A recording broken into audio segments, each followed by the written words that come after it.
I'm going to show you how you can use replace all on Visual Studio Code in just a few steps. So if you find this guide helpful, don't forget to subscribe and like the video for more. So this process works for any project you have. In my case, I'm going to do it on a sample Python file.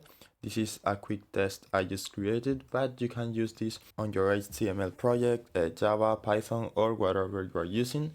So all you need to do is press Ctrl F and this window will pop up. You can also go to edit and then you will find this, which is the find function. So click there, this will pop up, and then click this arrow right here, and now you will have the replace option. So let's say I want to replace this name, so find Daniel and replace it with another name.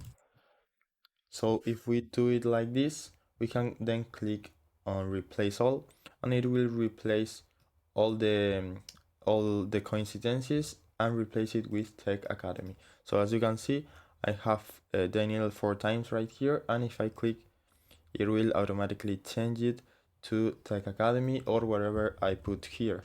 So this is very useful. I hope it was helpful, and thanks for watching.